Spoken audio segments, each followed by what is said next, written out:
Alléluia. Amen. Alléluia. Amen. Soyez bénis dans le nom de Jésus. Amen. Nous nous sentons honorés. Amen. Alléluia. Amen. Comme disait mon époux, ça fait plusieurs années que nous connaissons le couple Ivoula. Et c'est vraiment une famille. Amen. Et nous nous sentons dans la maison cet après-midi. Alléluia. Amen. Nous nous sentons vraiment dans la maison. Nous ne sommes pas étrangers ici. Amen.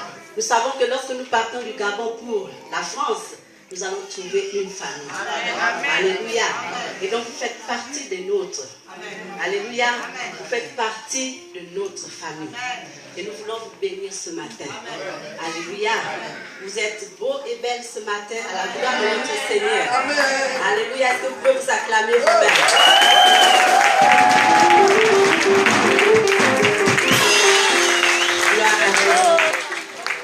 C'est vraiment ma petite sœur.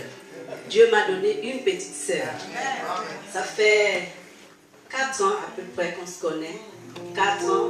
Mais nous avons eu le temps de partager ensemble il y a 2 ans, donc en 2014. Et j'ai retrouvé une femme de cœur. Alléluia. Je crois que vous êtes au bon endroit. Maman Sylvie et Papa Godet, c'est vraiment des hommes de Dieu. Si vous avez encore un peu de doute dans votre cœur, si vous êtes encore à cheval entre vos 2 pieds, je pense que ce matin, cet après-midi, il est important que vous mettiez joint vos pieds. Parce que vous êtes au bon endroit. Amen. Alléluia. Amen. Vous êtes bénis d'avoir de tels parents, des hommes intègres, des hommes qui craignent Dieu. Amen. Alléluia. Soyez bénis. C'est mon mari qui prêche cet après-midi. Ce n'est pas moi, alors je vais lui laisser le micro. Que le Seigneur vous bénisse. Nous voulons te dire merci pour ces merveilleux temps. Ces merveilleux moments que nous passons dans cette église cet après-midi, cette église de Béthanie, rassemblés en ton nom avec des frères et des sœurs qui craignent Dieu, qui ont la crainte de ton nom. Notre Dieu, notre Père, nous sommes là réunis parce que nous nous attendons à l'avènement de ton royaume. Amen. Merci Seigneur parce que la Bible déclare que Maranatha, tu reviens bientôt. Amen. Et nous sommes là Seigneur dans l'expectative de recevoir ce qui vient de toi, afin que nous puissions un jour être dans ta félicité. Seigneur, nous sommes ici parce que nous voulons apprendre de toi, pas pour être pire, mais pour devenir meilleur. Dispose nos cœurs à recevoir ce qui vient de toi, ce que tu as prévu pour nous au travers de la bouche de ton serviteur. Seigneur, cet après-midi, je veux que tous en moi se taisent et que seul toi sois élevé en ce lieu dans le nom de Jésus. Seigneur, je prie que tout se taise dans cette salle, tout ce qui ne te glorifie pas, dans le nom de Jésus, afin que toi seul sois Seigneur dans cette salle. Merci Seigneur parce que nous nous attendons à toi. Nos cœurs sont disposés. Nous disposons tout cœur à ta Seigneurie ce soir, dans le nom de Jésus. Merci Seigneur. Nous voulons tout simplement te dire à cet instant, parle Papa. Tes serviteurs écoutent. Amen. Amen. Amen. Amen. Gloire à Jésus.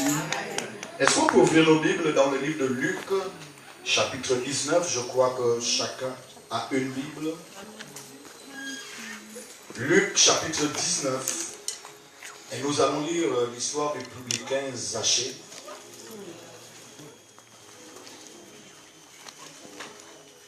Zachée était un publicain, donc un collecteur d'impôts. La Bible nous dit que c'est quelqu'un qui était riche. Maintenant, vous connaissez un peu comment ça se passe, où ça se passait, où ça se passe dans certains pays. Moi, je ne connais pas bien comment ça se passe ici. Mais on devient très facilement riche lorsqu'on est proposé dans les services des douanes, des finances. En fait, douanier, vraiment, c'est un bon travail. Alors, Zachée était un peu comme ces gens-là. Et la Bible nous dit, à partir du premier verset, que Jésus était entré dans Jéricho et traversait la ville. Donc, cette ville où vivait Zachée.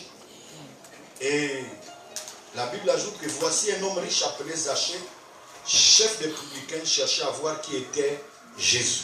Il avait le désir de voir Jésus. Donc, c'était sa vision. La vision de Zachée, c'était de voir Jésus. Alléluia. C'était son rêve, c'était le rêve de sa vie. Je crois que dans cette salle aujourd'hui, tu as un rêve. Je crois que tu as une vision. Et Zachée devrait se battre pour que son rêve se réalise. Pourquoi Zachée voulait voir Jésus? Je crois qu'il avait entendu parler de Jésus. Zachée ne voulait pas voir Jésus parce qu'il fallait que Jésus fasse en sorte qu'il devienne riche. La Bible nous dit que Zachée était riche. La Bible ne nous dit pas comment, ne précise pas comment il avait eu sa richesse, mais la Bible nous dit qu'il était publicain. Alors là, on sait déjà comment fonctionnaient les publicains, pour ceux qui connaissent l'histoire biblique. Ce n'était pas un peu trop juste. C'était un homme de mauvaise vie. C'était un homme qui pouvait truander, qui pouvait faire de fausses factures, qui pouvait faire ceci, mais au moins si c'était amasser des richesses. Mais Zachée voulait voir Jésus parce qu'il avait entendu parler de Jésus. Il avait entendu parler des miracles que Jésus faisait. Il avait entendu parler que Jésus guérissait les malades. Il avait entendu parler que lorsque Jésus passait dans une ville, les paralytiques pouvaient marcher, les boiteux pouvaient marcher, les aveugles pouvaient voir. Ceux qui avaient des doutes, des problèmes, trouvaient des solutions dans la présence du Seigneur. Alléluia. Et c'était devenu pour lui un rêve. C'était devenu pour lui une vision. Alléluia. Quelle est ta vision? C'est la question que le Seigneur nous pose dans cette salle. Est-ce que tu as une vision? Vous savez, je suis extrêmement révérend, choqué depuis quelques jours. Depuis quelques jours, Dieu m'a fait la grâce, avant qu'on ne vienne ici en France, on revient des États-Unis. Et lorsque nous sommes partis de Dallas pour San Diego, en Californie, j'ai rencontré des jeunes Africains avec qui j'ai échangé. Et je leur ai dit, je ne comprends pas votre attitude. Il y en a qui me disaient, bon, je suis ici depuis 20 ans, depuis 25 ans, pour certains depuis 30 ans. Mais quand je les voyais vivre, je dis, est-ce que vous avez des visions? Ou bien peut-être c'est des gens qui sont partis en partant du pays, soit du Cameroun, parce qu'il y avait des Camerounais, Gabonais, Congolais. J'étais scandalisé par leur façon de faire. Parmi eux, quand ils me racontaient leurs histoires, il y en a qui sont venus du pays déjà avec le baccalauréat, c'est-à-dire ils sont venus aux États-Unis avec la vision d'apprendre des choses et de repartir au pays pour réussir. Mais quand je les voyais vivre, après 30 ans aux États-Unis, j'ai dit, mais si il fallait mieux pour vous rester au pays. Parce que nous qui ne sommes pas partis, nous ne sommes pas au niveau où vous êtes. Alléluia. Je ne sais pas pour la France, je viens d'arriver en France. Mais je sais pour les États-Unis parce que j'ai fait 3 semaines avec eux. Je dis parce que lorsqu'on a une vision, on doit se battre pour sa vision. Lorsqu'on a une vision, on doit courir après la vision. Zachée était un publicain, mais il voulait voir Jésus parce qu'il avait entendu parler de Jésus. Voir Jésus était devenu son rêve. Voir Jésus était devenu pour lui une vision, un but à atteindre.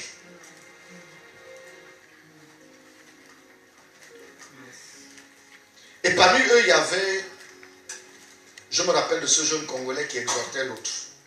Il me disait, pasteur, je suis chrétien. Voilà, il exhortait l'autre. Mais nous étions dans un salon et il y avait une cuisine juste à côté. Pendant qu'il exhortait, ils allaient prendre des bières. C'est lui qui prenait la bière, il servait. Et ils avaient plus au moins une dizaine de bouteilles chacun. Je ne comprenais pas le christianisme qu'ils avaient. Je ne veux pas parler de ça. Moi, je ne sais pas comment ça se passe le christianisme chez vous. Mais je vous dis, le Dieu que je connais n'est pas un Dieu du Congo, du Gabon, de la Guinée, de la France ou des États-Unis. Le Dieu est pareil.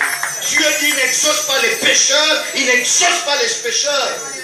Il dit, ne fait acception de personne. En toute nation, celui qui craint le Seigneur, c'est lui qui sera béni. En toute nation, quel que soit l'endroit où nous sommes, il faut avoir la crainte de Dieu dans son cœur. Je dis, quelle est la vision qu'ils ont?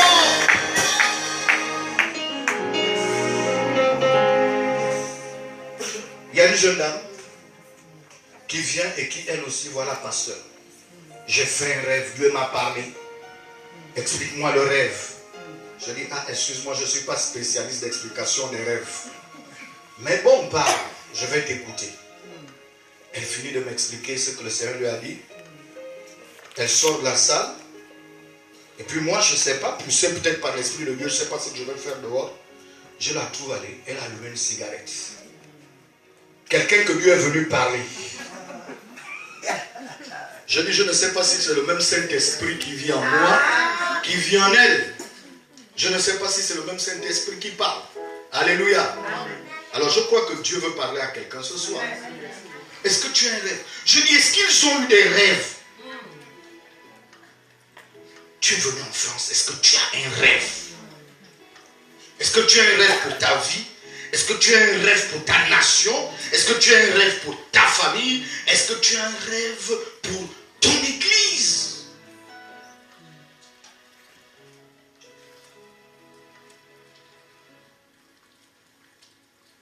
Le frère Gérard, vous savez, au pays, lorsque nous prions, nous le nommons dans nos prières. Moi, je ne l'avais jamais vu, je ne le connaissais pas. Mais je savais qu'il envoyait des choses. Dans le cadre du rime, ça arrivait, c'est pour l'église, pasteur Jean-Victor, les livres, il faut que les gens lisent. Ça arrivait. Je dis, on doit prier pour cet homme. C'est ça la vision. L'évangélisation, c'est ça. Quel est le rêve que vous avez en rapport avec l'évangile? Parce que nous, quand nous sommes à l'église, les rêves que nous avons, c'est Seigneur, bénis-moi, Seigneur, bénis-moi. Mais qu'est-ce que tu veux voir en ce qui concerne l'œuvre de Dieu? Aller au ciel. Donc même dans tes rêves, ça doit être en accord avec aller au ciel.